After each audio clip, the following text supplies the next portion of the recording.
નમસ્કાર બાળ મિત્રો, કેમ છો બધા? મજામાં? તમારું બધાનું ફરી એકવાર સ્વાગત છે તમારી પોતાની એકેડેમી આર્ય એકેડેમી ચેનલમાં. બરાબર, તો આજે આપણે શતમાન ચેપ્ટરમાં આગળનો અભ્યાસ જોવાના છીએ, અભ્યાસ 12.8. તો એમાં આપણે પેલું ઉદાહરણ જોઈએ.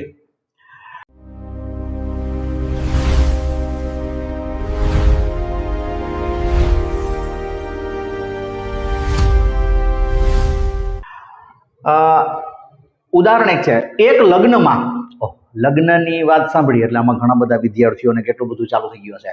અમુક ગુલાબજાંબુ, શ્રીખંડ, લાડવા, પણ આપણે મોઢામાં પાણી નથી લાવવાના, આપણે દાખલો ગણવાનો છે. બરાબર, ઓકે. ચાલો, લગ્નમાં કુલ 450 લોકો છે કુલ લગ્નમાં. બરાબર, તેમાંથી 60% કન્યા પક્ષમાંથી.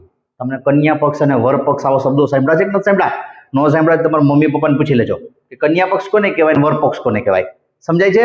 ચાલો, એટલું તમારા હોમવર્કમાં. બરાબર, ઓકે. 60% લોકો કન્યા પક્ષમાંથી છે. ઓકે, તો વર પક્ષમાંથી કેટલા લોકો આવ્યા હશે? જો મિત્રો, અહીંયા તમારે એક વસ્તુ ધ્યાનમાં રાખવાની કે આપણને ખબર છે કે કુલ જે લોકો છે એટલે કેટલા ટકા થાય? બધા જ કુલ હોય ટોટલે 100%. Very good. તમે જવાબ બોલતા જજો, હું જ્યારે જ્યારે પ્રશ્ન પૂછું ત્યારે બોલતું જવાનું, એટલે શું થાય તમારા મનમાં રિપીટ થઈ જાય. બરાબર, ઓકે. 100%. તો એમાંથી 60% કન્યા પક્ષમાં છે. તો આપણને જો અહીંયા એવું લખીએ કુલ કેટલા હોય, ચાલો હું થોડી પેનનો કલર બદલાવી લઉં. ઓકે, કુલ કેટલા ટકા હોય? કુલ હંમેશા 100% હોય, એ તો આપણને ખબર છે. 100% એટલે ટોટલ કુલ. બરાબર, એમાંથી કન્યા પક્ષમાંથી કેટલા આવ્યા છે? કન્યા પક્ષમાંથી કેટલા છે? 60%. તો બાકીના હોય એ વર પક્ષમાંથી હોય ને, મોટે ભાગે. બરાબર, બાકીના વર પક્ષમાંથી. તો વર પક્ષમાંથી કેટલા હશે? તો હવે અહીંયા મિત્રો, જ્યારે તમને આવી રીતના આપી દીધું હોય ત્યારે તમને ખબર પડી જાય કે 60% કન્યા પક્ષમાંથી હોય તો 100 માંથી 60 બાદ કરો એટલે 40% વર પક્ષમાંથી હોય. આમાં કઈ જાજી ગણતરી કરવાની જરૂર નથી. આ તો કોમન બીજા ત્રીજા વાળા નહીં આવડે. સર, બાદ બાકી જ છે, સિમ્પલ છે, એટલે આમાં કઈ લાંબી બાદ બાકી હું કરતો નથી. ધ્યાનમાં આવી ગયો? 100% કુલ, 60% કન્યા પક્ષમાંથી, તો 40% વર પક્ષમાંથી. તો અહીંયા શું કીધું છે કે વર પક્ષમાંથી કેટલા લોકો આવ્યા છે? ટકા નથી પૂછ્યા, કેટલા લોકો આવ્યા હશે. તો આ 40% કોના કરવાના? તો કુલના 40%. કુલ કેટલા છે? 450. ધ્યાનમાં આવે છે? કુલ 450, એમાંથી 40% લોકો વર પક્ષમાં છે. તો વર પક્ષમાં કેટલા લોકો થશે? વર પક્ષમાં લોકો કેટલા થશે? તો કુલ લોકો છે 450, એમાંથી 40%. તો ટકાની નિશાની કાઢીને હું કરીશ, છેદમાં 100 લખી નાખીશ.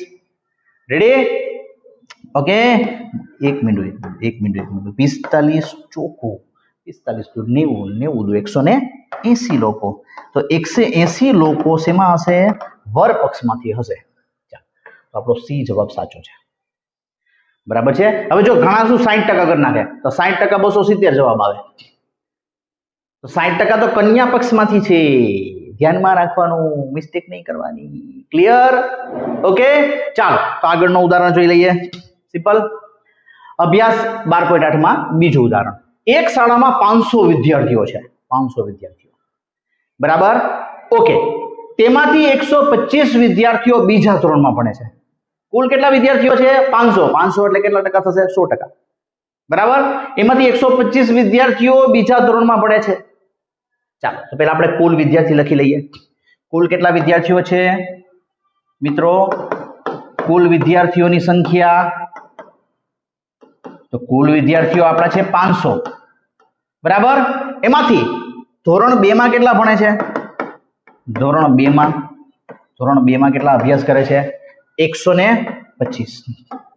બરાબર, ધોરણ 2 માં કેટલા ભણે છે? ધોરણ 2 માં કેટલા ભણે છે? 125. 75 વિદ્યાર્થીઓ ત્રીજા ધોરણમાં ભણે છે. તો ધોરણ 3 માં કેટલા ભણે છે? ધોરણ 3 માં 75 વિદ્યાર્થીઓ. બરાબર, અને બાકીના વધેલા તો કેટલા વધ્યા? કેમ કરશો? Very good. કુલ વિદ્યાર્થીઓ 500 છે, એમાંથી આ બંનેનો સરવાળો કરીને બાદ કરી નાખો તો બાકીના વધેલા મળી જાય ને. આ છે ને 500 થોડાક આ બાજુ 500 એટલે તમને બાદ બાકી કરવાનું સહેલું પડે. ચાલો, 125 + 75 એટલે કેટલા થયા? 200 થયા. તો આ 200 આમાંથી બાદ કરીએ તો કેટલા વધે છે 300. તો આ બાકીના વધેલા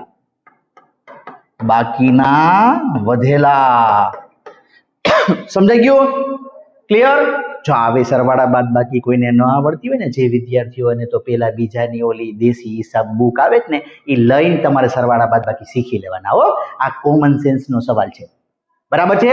કુલ વિદ્યાર્થીઓ 500 છે, એમાંથી 200 બીજા ધોરણના 125, ત્રીજા ધોરણના 75 અને પછીનો શબ્દ વાપરો છે કે બાકીના વધેલા.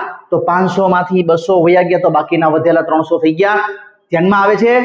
ઓકે, બાકીના વધેલા 300 છે. હવે એમાં શું કે છે? આગળ વાંચો, બહુ મજાનું છે. જો બાકીના વધેલા વિદ્યાર્થીઓમાંથી સરખા ભાગે ધોરણ 4 અને 5 માં ભણે છે. સરખા ભાગે આમાંથી 2 સરખા ભાગ કરવાના છે. 2 સરખા ભાગ કરો. ચાલો, તો 150 અને 150. તો 150 છે એ ચોથા ધોરણમાં ભણે છે, ધોરણ 4, અને 150 છે એ ધોરણ 5 માં ભણે છે. ધ્યાનમાં આવે છે? ક્લિયર? તો હવે શોધવાનું શું છે? તો કેટલા ટકા વિદ્યાર્થીઓ ધોરણ 5 માં ભણે છે? કેટલા ટકા? ટકા શોધવા શું કરવાનું? ત્રિરાશિ મૂકવાની. ચાલો ત્રિરાશિ મૂકીએ. ત્રિરાશિ મૂકીને જવાબ શોધીએ. ચાલો, રેડી? ત્રિરાશિમાં 100% કોને ધારશું? કુલ મોટી સંખ્યા. અહીંયા કુલ કેટલા છે વિદ્યાર્થીઓ?